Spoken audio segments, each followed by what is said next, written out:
դույով ենք խոսում։ Հա, լիլաջ։ Ոնց որ ընդեղ ենք էլի նոր խոսում, ռեկա, չէ։ Գնացինք։ Գնացինք։ Ողջույն սիրելի մարդիկ, ես Լիլան եմ, իսկ դուք դիտում եք Սյուր իրականություն ոդքասթը։ Այսօր խոսելու ենք դիսցիպլինայի կարգապահության սյուր կարևորության մասին, թե սպորտում այն ինչքան կարևոր տեղ, դեր ու նշանակություն ունի։ Իսկ այս թեմայի շուրջ զրուցելու ենք Հայկի հետ, ֆուտբոլ ֆրիստայլեր։ Ճիշտ ասացիր։ Լավ ես։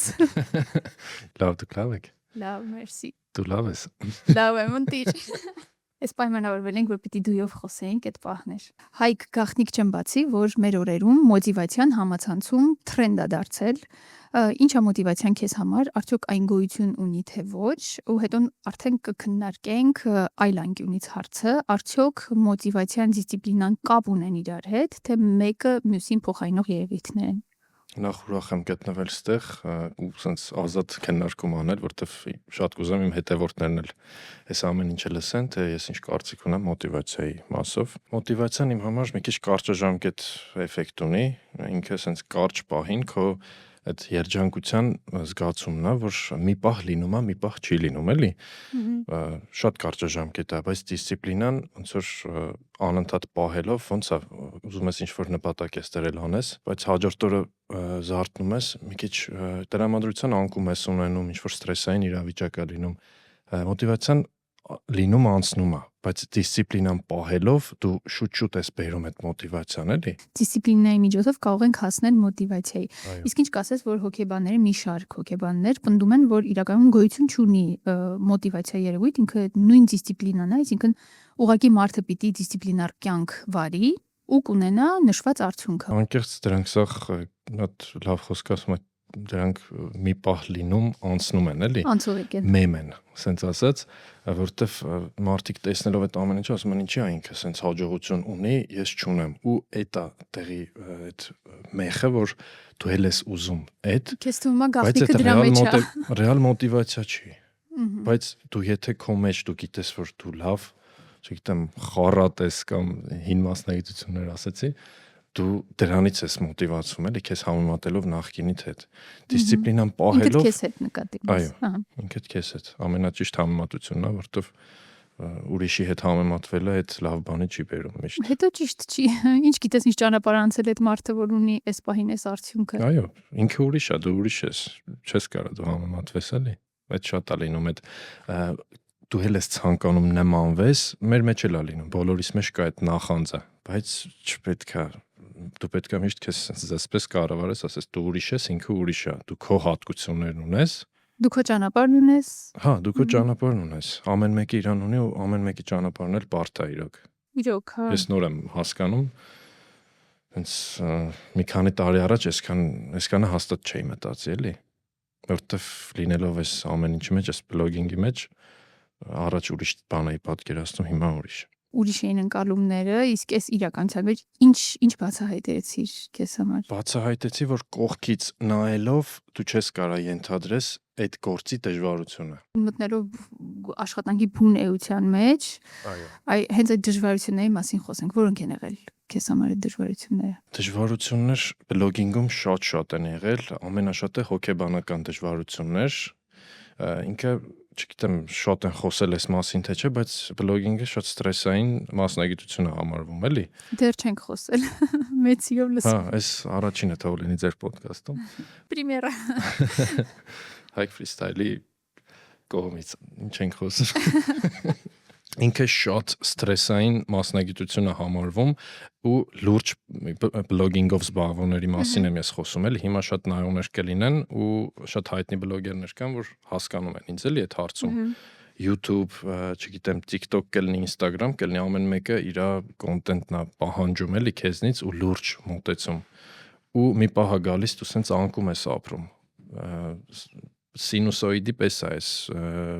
կյանքը ընդհանրապես էլի, սենց վերև ես ելնում, իջնում ես վերև, ներքև ու շատ բարդ է այդ ամեն ինչը ճիշտ կառավարել, էլի։ Բլոգինգի ոլորտում միշտ այդ բանը կա, իջնելը կա, որ դու քեզ հոգեպես վատ ես զգում։ Ասում ես, էս բլոգերը էսի արեց, ես չարեցի, ինչի ես չանեմ։ Ինձ թվում է այդ խնդիրները առաջին գալիս թրենդից, թրենդային լինելու հարցն է այստեղ։ Այո, Միևնույն է, եթե դու այս աշխարհում ես, ստեղծագործում ես սոցիալական հարթակներում, ուզես թե չուզես, գոյություն ունեն կանոններ ու պիտի ենթարկվես դրանց։ Ճիշտ ես, Լիլիթ։ Ինձ համար էլ օրինակ թրենդերը այդ երբեմն կան շատ հետաքրքիր բաներ, կան շատ ուսուցողական թրենդեր, առաջ օրինակ չելենջներն էին շատ հայտնի։ Հիմա թրենդերն են ավելի ակտուալ, այստեղ էլ կա լավը վատը, բայց հիմնականում գրեթե միշտ էլի մեր նախորդ հյուրերի հետ քննարկում էինք, որ տարածում է գտնում վատը, վիրուսի նման տարածվում է, մեծ մասամբ վատը ու քեզ ստիպես, որ ենթարկվես այդ թրենդերին, որպեսզի ակտուալությունը չկորցնես, այդ ինձ թվում է այդ հոգեբանական ճնշվածությունը հենց այդտեղից է առաջ գալիս։ Ճիշտ ես։ Ճարպիկ բլոգերը հաստատ օգտվում է միշտ թրենդներից, որովհետև ինքը կարա այդ ճանապարհով բերի հետևորդ եւ յուրացնի այլ բան։ Ու այդ շատ ճիշտ էֆեկտ է, էլի, իմ կոնտենտից ելնելով ես հայտնի եմ դարել օրինակ գնդակը մատիսֆերա պտտելով, բայց ես ոդկով հնարքներ ավելի շատ եմ անում, էլի։ Այդ հնարքով ես լայն մասայի բերեցի, ես որ ոդկով հնարքներ անեի, այդքան մարդ ինձ չէր հետևի, էլի, հաստատ ու սենց բում չէր լինի։ Քո էջ ուսումնասիրելուց հետո հասկացել եմ, որ բոլորը ասում են, արա էս ինչ բանը, ու դու կատարում ես տվյալ գործողությունը։ Հիմա ես պիտի խնդրեմ Սյուր իրականություն ոդքասթի անունից, միք դու ասա, ինձ ինչի գալի, ասա։ Այս վերջում ոստիկանների ինձ ռեմեն գցած կանգնեցրել են ռեմեն են գրել, էս ակտ։ Ոնց։ Ոստիկանի մատի վրա կա։ Որ էլ չգրի։ Հենց այդ ոստիկանի, որ ռեմենը գցել էր, բայց ռեմենի համար ակտավորել են։ Քո խաթր կլինի ախպեր ջան։ Եվ ես իմ հարթակներում կտեղադրեմ։ Երկու հարց միանգամից լուծեցինք, զգացի։ Ինչպես հասնել այդ կանոնավորությանը։ Դե կանոնավորությունը հենց ֆիզիկական բանն է պահանջում, էլի։ Կամքի ուժ, կարելի է ասել։ Բայց սիրելով պետք է անես, դու պետք է հասկանաս ինչն ես սիրում առաջին հերթին, էլի։ Ինչից հետո հասկացար, որ ֆուտբոլը քոնն է, ու հիմա կոնկրետ ինչով ես զբաղվում։ 3 տարեկանից արդեն ճիշտ ձևով հարված եմ կատարել, պապասա պատմել, էլի։ Ու դե ընթացքում հասկացել եմ, որ իմ ֆուտբոլ շատ եմ սիրում, տենց հաջողություններ եմ գրանցել։ Հետո մի տարիք է գալիս, որ պետքա որոշես կամ ուսում Հայաստանում տենց է, էլի, կամ ֆուտբոլը պետքա շարունակես ռիսկի գնաս, էլի, սենց ասած։ Ու այդ տարիքում շատ Այո, ռիսկի գնալ շատ լավ էր։ Հա, ֆուտբոլը Շատ ռիսկային Հայաստանում ոլորտ շատ է։ գերիցիկական ոլորտ է։ Ովքեր չգիտեն, ասեմ։ Ես այդ ամեն ինչի միջով անցել եմ ու շատ լավ տեղյակ եմ։ Շատ մեկնաբաններ կարան լինեն, առաջարկեն հայկական ֆուտբոլը զարգացնելու տարբերակներ, բայց ես եղել եմ այդ սև օրերը ունեցել եմ, անցել եմ, էլի, այդ վատ մարզիչներ եմ տեսել, վատ միջավայրներ եմ տեսել ու գիտեմ, էլի, որ Հայաստանում տարիք է գալիս, որ սենց մաղվելու տարիք ոնց որ լինի, էլի։ Ծնողն էլ չի վստահում, որ երեխուն Դե որովհետև եկեք փաստենք, որ վերջին տասնամյակներում ուղղակի հաջողություններ չի գրանցել ֆուտբոլը ու այդ է պատճառներից մեկը, որ ծնողները չեն տեսնում երեխաների կարիերան այդ ոլորտում։ Ծնողներին չես մեղադրի, որովհետև ճիշտ են մտածում։ Ուղղակի այդ ընդհանուր ոլորտը շատ բացեր ունի, էլի, Հայաստանում։ Հենց պետքա Ամեն ոլորտը։ Չէ, հենց ֆուտբոլը կոնկրետ պետքա մեր մոտ մարզերից սկսել, էլի։ Ես մի հատ ձեզ օրինակ բերեմ, ես թող իմ ֆուտբոլասեր հանրությունն էլ իմանա, ես որ արդիկում իմ մարզիչների դեմ ինչ որ բան չունեմ, իրանք իրանց հնարավորությունների չափով արել են, էլի, բայց պարապմունք էինք գնում ու ասում էին, բան, всё, վազեք, մի հատ վազք էինք անում ու ֆուտբոլ էինք խաղում։ Ընդհանրապես ոչ տակտիկա, ոչ մի բան չկար։ Ու իմ խաղը տեսնելով Ուրարտու նախկինում բանանց էր, բանանցից ինձ հրավիրել են, որ իրանց մոտ փորձաշրջան անցնեմ ու խաղամ։ Փորձաշրջան անցնելով ես հասկանում եմ, որ ոչ մի վարժություն տարական չեմ կարողանում անել, որովհետև մարզերում ես ինձ չեմ իմացել այդ ու կոմպլեքսավորվել եմ ու դրանից ելնելով արդեն իմ խաղը շատ վատ է ստացվել, չգիտեմ, էլի, այդ մարզերից պետքա սկսել ֆուտբոլը զարգացնել Հայաստանում։ Խնդիրը սխալ ու վատ հիմքի մեջ է, այսինքն։ Այո։ Ну, ֆինանսներից էլ է շատ բան գալիս, մի քիչ պետքա ճիշտ դիվերսիֆիկացնել, ասենց ասեմ, էլի, այդ ֆինանսը։ Վիդեո էլ ունեմ, էլի, այդ մասով։ Պիտի, եթե խնդիրը չբարձրացնես, ախր ինչքան կարանք պարփակենք խնդիրները, հետո վերջը։ Նիլա ջան, դա ամենակարևոր խնդիրն է, ես գիտեմ այդ, որ դրանից է եղել։ Ես գիտեմ, որ օրինակ ես իմ ֆուտբոլը երկար չեմ շարունակել, որովհետև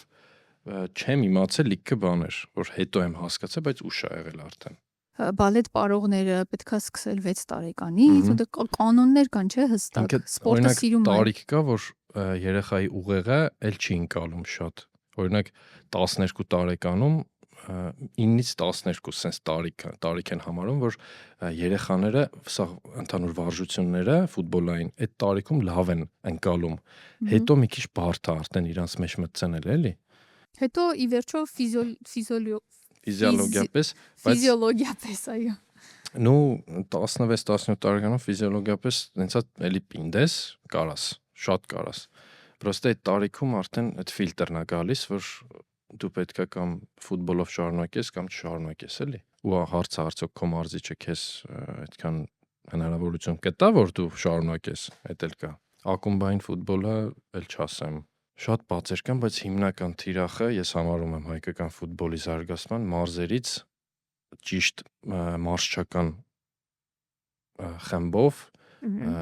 ճիշտ ֆինանսները բաշխելով զարգացնել։ Ունենալ լավ հիմք, որպեսզի հետո մասնագետների կողմից առաջարկված կադրերը այստեղ արդեն ճիշտ ճանապարհով անցնեն։ Ծնողը այդ ժամանակ երեխայի վրա շատ ազդեցություն ունի, էլի։ Ես այդ ժամանակ պարապում էի, ես էլ Ժող ինստիտուտում եմ սովորել, հետո կառավարման ակադեմիայում տնտեսագիտություն էի սովորում, էլի, բայց արի ու տես, որ սենց շեղվում ես դու, էլի։ Դու մտքով պետքա լինես քո ոլորտում անընդհատ։ Այդ էներգիան, որ անընդհատ դու 10 տեղ մի բանը ոնց է, որ թեկուս սենց փոքր ես անում, բայց անում ես անընդհատ, այդ դիսցիպլինան որ կա։ Էդի մեկը արդյունք տալու է արդյունքը կա։ Այո, այստեղ ավաղ մենք էլ ունենք, մեր ոլորտներում էլ կան այդ խնդիրները, շուտով ես ու Նիկոն խոսալու ենք այդ մասին, երաժշտական աշխարհի մասին է խոսքը, մենք ուղղակի ինչ-որ մի պահի հասկացանք, որ պետքա շեղվենք, գնանք մեկ ուրիշ մասնագիտություն ստանալու, որտեղ կկարողանանք գումար աշխատել, որովհետև բաց հաստիկներ կային, որպեսզի հետո անենք այն ինչով սիրում ենք զբաղվել։ Հիմա նույն խնդիրը այս ոլորտում է, ու այո, բոլոր խնդիրներն ու բացերը գալիս են կրթությունից ու կրթական համակարգից, հուսանք մի օր այս դաշտը եւս կկարգավորվի։ Ֆուտբոլիստը Հայաստանում պետքա ռիսկի գնա։ Всё, այդքանը։ Շատերը գուցե չիմանան, արի բացատրենք ինչ է առհասարակ ֆրիստայլը, ֆուտբոլ ֆրիստայլը։ Ֆուտբոլ ֆրիստայլը այդ ֆուտբոլի ոնց որ ազատ ոճ է համարվում։ Առանձին սպորտաձև է, ու դու այդ հնարքները ավելի բարդացված ձևով ոնց որ կատարում ես այս ոլորտում, էլի, դու չես կարող այդ հնարքները կատարես ֆուտբոլի մեջ, բայց հնարքներ կան, կիրառելի են։ Բայց ֆուտբոլ ֆրիստայլ որպես այդպեսին ինքը առանձին սպորտաձև է համարվում, ասոցիացիա կա համաշխարհային, իսկ Հայաստանի ներկայացուցիչը ֆուտբոլ ֆրիստայլի դրսում ես եմ, էլի։ Մի 2 տարի առաջ եմ նշանակվել, մրցաշարեր լինում են արտերկրում, այս տարի ուզում եմ ես էլ Հայաստանում անցկացնել։ Մասնակցության պահով մասնակցելու եմ, ուղղակի Հայաստանում եմ ուզում մի հատ մրցաշար կազմակերպել, անցած տարի սթրիթբոլի մրցաշարեր են կազմակերպել, ֆուտբոլի մրցաշարեր, էլի։ Փողոցային ֆուտբոլի եւ բասկետբոլի։ Այդպես Հայաստանում ոնց որ ուզում եմ այդ սպորտաձևը զարգացնել ու շատ յուզերներ կան, հիմա նայում եմ TikTok-ով, Instagram-ով, ասենք իմ անունը Հայկ Ֆրիստայլ, տենց որ ես սկսել եմ ֆրիստայլով զբաղվել, հիմա տենց տարբեր անուններով արդեն բացում են երեխեքը ու սկսում են, զգում եմ ուղարկում են վիդեոներ, Հայկ նայի ես եմ անում ու ես ինձ լավ եմ զգում, որ չգիտեմ, ինչ-որ բան զարգացնում ես, այդ շատ կարևոր է։ Օրինակ իմ ու Միքոյի երկրորդ մասնագիտությունը հնչյունային ռեժիսուրան է, այնքան լայն է այդ ոլորտը, երևի մոտ 10 ենթակետ կարող եմ նշել, որ կարող ես այս ուղղությամբ գնալ, սա է քեզ դուր գալիս, էլի այդ մասնագիտության մեջ ես, բայց այս ուղղությամբ գնալ։ Այ այստեղ իրոք շատ սահմանափակ է, ու եթե կա հնարավորությունները ֆուտբոլը մի քանի անկյունից ներկայացնելու, ու եթե անգամ ինչ-որ մի բան ինչ-որ մեկի մոտ չի ստացվում կարիերայի առումով, դե բնական է բոլորը չեն կարող կարիերայով զբաղվել, կարող են մեկ ուրիշ ուղղությամբ գնալ, ու քանի որ դու դա անում ես, այդ իրոք քեզ բրավո։ Զարգացնում ես այս ճյուղը։ Մի քիչ սենց այլընտրանք է։ ուղղությամբ գնացի, բայց արտադիր չի որ ֆրիստայլերը ֆուտբոլիստ լինի, էլի։ Այդ արտադիր չի ընդհանրապես։ Կարաս դու պրոստը գնդակի հետ լավ վարվես, բայց ֆուտբոլիստ չլինես։ Ուղղակի իմը համ ֆուտբոլն է եղել, համ այս ֆրիստայլն է եղել։ Իսկ հնարքները ունեն դասական անուններ։ Այո, ունեն։ Օրինակ։ Եթե դու հնարք ես անում, որ ոչ մեկ չի արել, այդ հնարքը քո անունով է դառնում, էլի։ Օ, Տենց շատ կա հիմա հնարքներ կա։ տենց հնարք, որ դու ստեղծել ես։ Ստեղծել չասեմ, հələ չէ, տենց հնարք չկա, բայց ամենաբարդ հնարքներից կատարել եմ, որոնք մեր հայկական այդ ռեկորդների մեջ գրանցվել են, էլի։ Հիմա Անունը միջազգային կասես։ այդ 3 պտույտ գնդակի շուրջ հնարքը պատև է կոչվում, sense անունների տարերի հապավում է, էլի։ Որ 7 գնդակ եմ պտտել մարմնի սֆերայից վերջում ռեկորդ գերազանցեցի 5 գնդակն է սկզբից արել 6 Այս 7 գնդակը հիմա տեսնում ենք ստեղ, իսկ այդ պատև է պատև Play around the world sense համարվում էլի։ Այդ դրանից վիդեո կա։ Հա։ Այդ էլ կդնենք, դու որոշի որտեղ է գնալու։ Ստեղ։ Հա, ստեղ։ Ստեղ միք։ Բումն է եղել էլի, որ դիտումների պահով, այն որ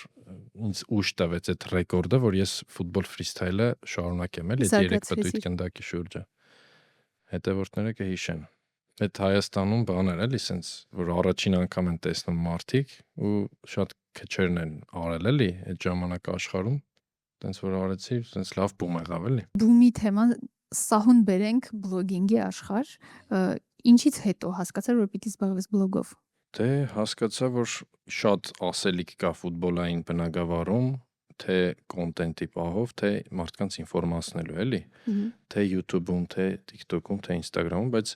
ավելի շատ սկզբից կարճ վիդեոներով եմ սկսել, հիմա ավելի շատ YouTube-ի մեջ եմ էլի։ Երկար չելենջներ ենք։ YouTube-ին կանդրադառնանք, YouTube-ը լրիվ ուրիշ թեմա է ու լրիվ ուրիշ կոնտենտ։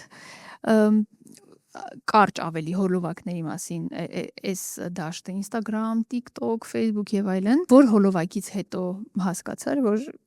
ուզում ես զբաղվել սրանով ու կա իմաստ, կա ասելիք։ Անկեղծ այդ գնդակը պտտելու կոնտենտն է եղել, որ ես դες ասացի մոտիվացիան որն է էլի եղել, այդ վիդեոն տեղադրելուց հետո, sense մի քիչ ինքը չստացված կադրեր, ոնց որ ուզում էի ճաշ էի ուտում, գդալի վրա գնդակը պտտելով sense ու պատահական ոնց որ առանց մտածել էլի գնդակը ճաշի մեջ ընկավ ու այդ վիդեոն պայթեց, ասենք հետևորդ չունեի այդ ժամանակ, միանգամից 500,000 view մի երկու օրվա եղավ TikTok-ում, հետո սկսեցի Instagram-ի վրա ավելի շատ բան ու փոխեցի մի քիչ կոնտենտը դեպի սկիլեր, ֆուտբոլային ինչ-որ հնարքներ, ինչպես ճիշտ հարված անել, տենց հաղորդումներ էլ ունեմ էլի ինձ մոտ, որ երեխեքը մտնեն դասերից, սովորեն, պես տեսնեն, ինչպես ճիշտ փոխանցում կատարել, տենց ավելի շատ ֆուտբոլ եմ տարել էլի, բայց ֆրիստայլը միշտ կա իմ կոնտենտում էլի։ Կադրից դուրս որ խոսում էինք,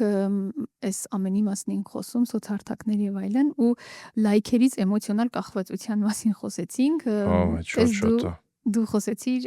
այն մասին, որ քո վիդեոն պատահականորեն մեծ դիտողականություն է ունեցել, դե բնականաբար լայքեր, կիսումներ ու դրանից հետո դու էլի ես ուզում, չէ, անես մի բան, որ ավելի շատ դիտումներ կունենա, այս դրա մեջ իսկապես կա էմոցիոնալ կախվածություն, այս դրա մասին խոսի։ Դու քեզ բռնացրել ես այս մտքի վրա, որ եղել է քո մոտ տենց շատ է եղել։ Շատ, ամեն օր էլ լինում է։ Դու կարող ես շատ լայք դրանից ազատվելու, թե օքեյ, ակես չես կարա դու ուղղակի սենց փագես ասես լավ է 10 լայքը հերիքա չի լինում Լիլա ջան չի լինում հաստատ դու 20,000 լայք հավաքես օրինակ կոնտենտ ունենաս դու դրանից է կհոգնես ասես չէ 20,000 կա 50 եմ ուզում մարդու այդ չբավարարվող բանը միշտ կա էլի ցանկությունների բնավորությունը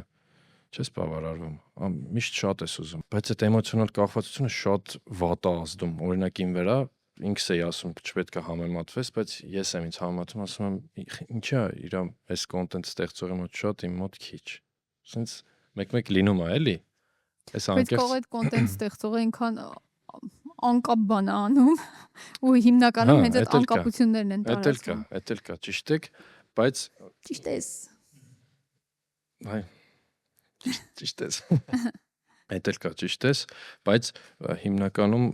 քո կոնտենտի պես որ տեսնում ես շատ է հավաքում քոնը քիչ sense մի քիչ դու էլ ես ուզում հասկանաս քո մեջ ինչ փոխես էլի հա հասկացա Այսինքն այդ զարգանալու, հա, ինչ որ բան է Հա։ միջոց է։ Բայց զարգացումը պետք է մի քիչ Հայաստանի պայմաններում շատ բարդ է, էլի։ Դու հասնում ես մի հատ կետի, որ հասկանում ես, հա, ճանաչում են, գիտեն, այսքան բրենդների հետ համագործակցում են, բա հետո դու հասկանում ես, որ դու պետքա միջազգային շուկա դուրս գաս, այդ էլ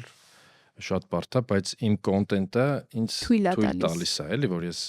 դրսից հետևորդներ ունեմ, ուղղակի հիմնականում որ ստեղից եմ գումար վաստակում, հիմնականում միակ ճանապարհը գովազներից է գումար աշխատելու, կոնկրետ Instagram, YouTube, TikTok։ Այո, կարելի ասել, կա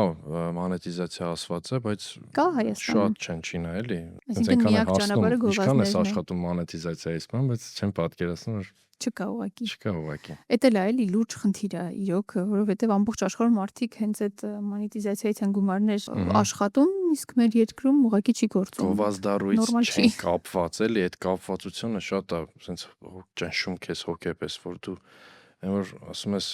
կախված ես իրանից, էլի։ Ասում ես սենց անեմ, որ գովազդ լինի, օրինակ։ Չես կարա չանես գովազդ։ Բլոգերը չի կարա Հայաստանում գովազդ չանի։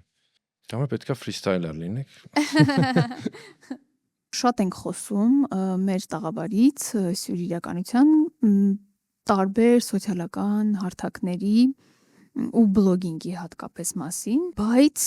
ամբողջ աշխարհում շատ ավելի հայտնի միջոցներից մեկն է YouTube-յան ալիք ունենալ ու սեփական ալիքով վաստակել գումար, ունենալ ստաբիլ եկամուտ, այստեղ խաղի կանոնները այլ են, այստեղ արդեն կա այդ մոնետիզացիան,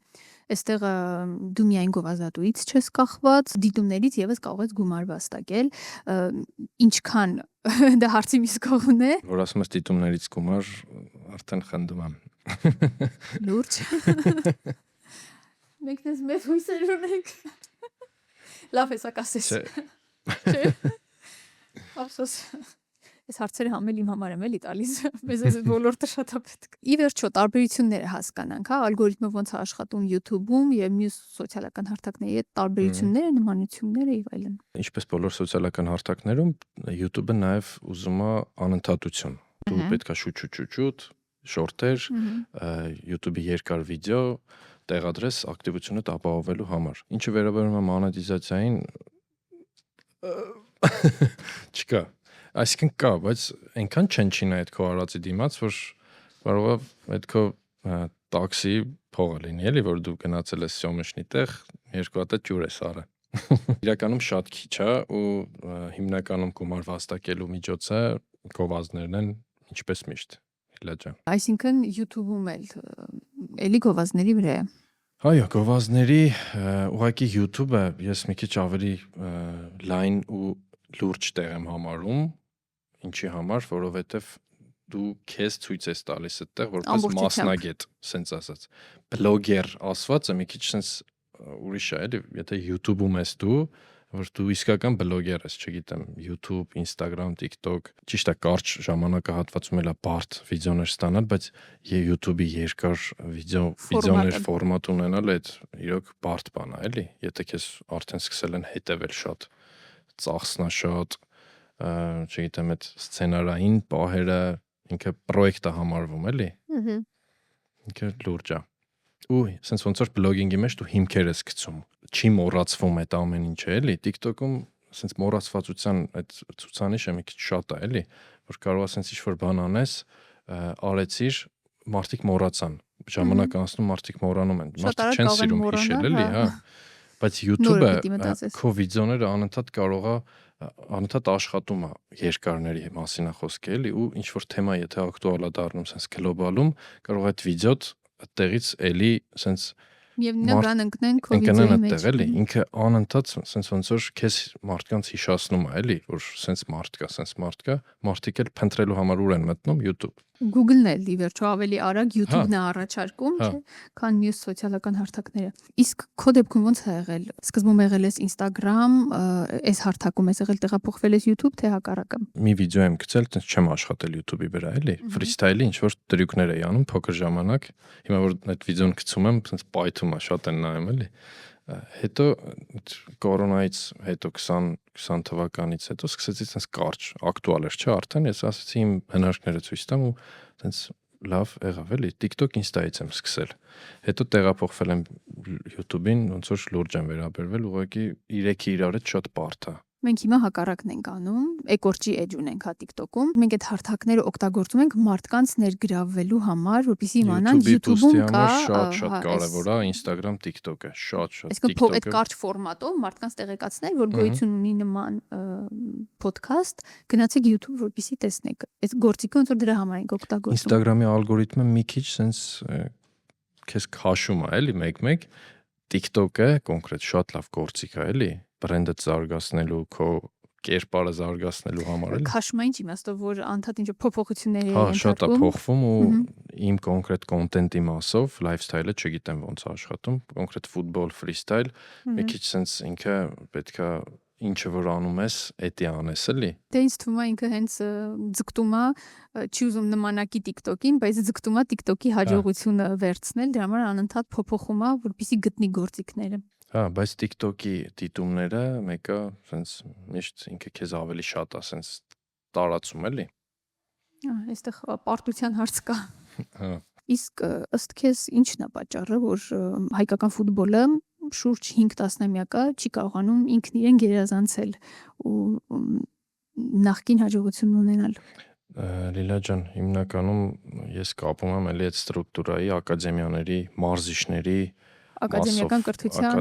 կրթության ու ճիշտ երեխային կրթելու մեջ։ Հա, մեկ էլ բան հիշեցի, Արարատ 73-ի մասով ֆիլմ է դուրս գալու, որտեղ նաև նկարահանվել եմ ես, Սանասար Գևորգյանի դերը ես եմ կերպարում։ Աշնանը պրեմիերան լինելու է Մոսկվայում, այնտեղ ամել ֆիլմի մեջ ֆրիստայլ եմ անում, ես էլ բացեմ։ Գաղտնիք։ Բայց ինձ հարցեր առաջացավ, բայց այն ժամանակ ֆրիստայլ եղել է, թե չի եղել, բայց նենց հնարքներ կա, որ շուտել են կիրառել էլի, եղել է։ Այստեղ մոտիվացիային, որ վերադառնանք նույն, խնդիր կա, հա, չեն նկարահանվել ֆիլմեր։ Այս այլ է մոտիվացիայի աղբյուրը, հա, շատերի համար ֆիլմը նայել, այդ հաջողությունը տեսնել, ձգտել դրան։ Ճիշտ է։ Շատ ուրախ եմ, հիմա երեխաները տեսնելով հայկական օրինակ լիգայի այս մեր խաղերը հաստատ չեն մոտիվացվի, էլի։ Աշկի տեսածով այդ ձգտում այդ մոտիվացիան ավելի է շատանում, էլի, տեսնելով թե մարզիչը ոնց է մարզում թիմին, շատ կարևոր է։ Իսկ պատմության մեջ կա թվագրված, թե օրինակ Արարատ 73-ի ժամանակ մարզիչներն ինչ մարտավարությամբ են իրականացրել մարզումները։ Ճիշտն ասած կարող է գտնեք տենց ինչ որ փաստեր, փաստագրումներ, բայց Նիկիտա Սիմոնյանը ամենաշատը կիմանա, Արարատի գլխավոր մարզիչը այն ժամանակ էլի։ Չեմ կարող ես ասել էլի ինչ ստրուկտուրա է, բայց փորձը ցույց է տալիս այս տարիների, որ ճիշտ չի աշխատում ուղղակի։ Այդտեղից է գալիս, նես չի մենք լավ երեխեք, լավ ֆուտբոլիստներ չունենք էլի։ Շատ կան, ուղղակի ճիշտ դպրոց չեն անցնում։ Հենց այդ դրա մասին է խոսքը, որ կարող ենք հենց այդ մի պերսոնի, հա, առաջարկած մեթոդով կարելի է դպրոց կառուցել, չէ՞ որ վերցնենք Ստանիսլավսկու օրինակը, Վախթանգվի օրինակը, իրենք դպրոցներ ստեղծեցին, անհատներ էին, բայց ստեղծեցին դերասանական դպրոցներ։ Ճիշտ եք։ Տեսեք, ֆուտբոլը երկրպագուների կարիք չունի։ Ասում են ինչ սպորտաձև, որ երկրպագու չունի։ Դա սպորտաձև չի ուրեմն, էլի։ Այս բaragայում որ պետքա շատ ամեն տեղ ռոպագանդել, ծնողը պետքա անընդհատ մտածի երեխու մասին, որ ճիշտ ժամանակին պետքա պարապմունքի տանի, ճիշտ սնվի, չգիտեմ, խախտումներ չանի, երշիկ չառնի երեխեն ուտի, այն որ սա որ համեմատություն տարանք բալետի հետ, իրոք շատ խիստ է։ Այն երեխեքով ովքեր գնում են բալետի, այդ ընտանիքներում այդ խստությունը դրված է։ Հա, այդ շատ անգամ այս առումով անլուրջ է, հա, մոտեցումը մի փոքր ոնց հասկանում եմ։ Հա, էդ էլ կա, շատ ծնողներ կան, որ այդ ուշադրությունը չեն տալիս իրանց երեխաներին, էլի, բայց երեխան են, որ շատ տաղանդավոր է։ Շատ տենց ֆուտբոլիստներ եմ տեսել, որ արժանի էին, որ իրոք ֆուտբոլիստ լինեին, հիմա իմ խոսքերը իրանք կլսեն, բայց ինչ հանգամանքներ լինում են, էլի, ֆուտբոլիստի ճանապարհը շատ բարդ է։ Շատ։ Դասեր տալիս ես դու։ Չէ, հիմա չէ, բայց ֆրիստայլի պարապմունքներ, տենց հնարքների մասով դպրոց ուզում եմ բացել, մոտակայքում տենց ծրագրեր ունեմ, էլի։ Հիմա ուղղակի ավելի շատ տենց բլոգինգի մասով եմ ու տենց սպորտային միջոցառումների կազմակերպման հետ կապված սթրիթբոլ Արմենիա կազմակերպությունը կարող է տեսածել լինեք, որ Երևանի տարբեր բակերում տենց անցկացնում ենք։ Հայաստանի տարբեր մարզերում էլ ենք անցկացրել։ Շատ լավ միտք է, որովհետև հենց այդտեղից է պետք գտնել իրական կադրերին։ Հա, շատ լավ երեխեք կան էլի, որ մի հատ բանով գցում եմ, ասում եմ գալու ենք օրինակ Ղափանի հրապարակ, մեկի հավաքվան։ Տենց ֆան հանդիպումներ եմ արել երեխեքի հետ ու իրանց լավ են զգում էլի։ Դա կարևոր, որ միշտ ֆուտբոլի մեջ լինեն։ Բանը վերջ ունեք ինձ։ Հեսա կդինի։ Վայ։ Նանես կորների կողմից քեզ։ Գնդակ է ուզում։ Գնդակը չես բերել, որ հնարքներ անես մեր տաղավարում։ Շատ շնորհակալ եմ, կատակեր։ Ինչա։ Էլ բացի տեսնենք ինչա։ Սիրուն թևնոց, հա։ Ձեռագործ։ Շատ գեղեցիկ է։ Մերսի Հայկ, որ այսքան դժվարությունների միջով անցնելուց հետո դեռ շարունակվես քո կյանքում պահել ֆուտբոլը, մի բան էլ զարգացնել նոր ճյուղ Հայաստանում, հետաքրքրություն մտցնել դեռահասների շրջանում, կազմակերպում ես տարբեր սպորտային հանդիպումներ, իրոք այնքան քիչ են իրադարձությունները այս ոլորտում ես մասով։ Այդ իրադարձությունների բով մի հատ բան ասեմ, այդ միջոցառումները որտեղ անցկացնում ենք, մեկ է sense տարիքով մարդիկ են, որ sense ծերները հետևը գցած ու բան են խաղում, այդ sense բաները։ Թզբեղ sense գալի մեկը մեզ էին հարցնում, էլի։ Ինչ է ստեղ, տղա ջան, միտինգ է, կամ միտինգ կամ համերգ։ Իրանք ուրիշ ոչ մի բան չեն տեսել, հասկանում եք, ու այդ ինչքան վատ է ազդել երեխեքի վրա։ Այս անգամ զրուցում էինք Հայկ Ֆրիստայլի հետ, իսկ դու դիտում ես Սյուր իրականություն ոդքասթը։ Իսկ Սյուր իրականությունն իրական է դառնում Էկորջ ստուդիոյի օգնությամբ։ Միացիր Էկորջի YouTube-յան ալիքին, բաժանորդագրվիր, լայքիր, կիսվիր, կոմենտներ գրիր, այդպիսով մեզ շատ կօգնես։ Ես Լիլան եմ, լավ եղեք։ Ոդքասթի գործընկեր Stella Beauty Bar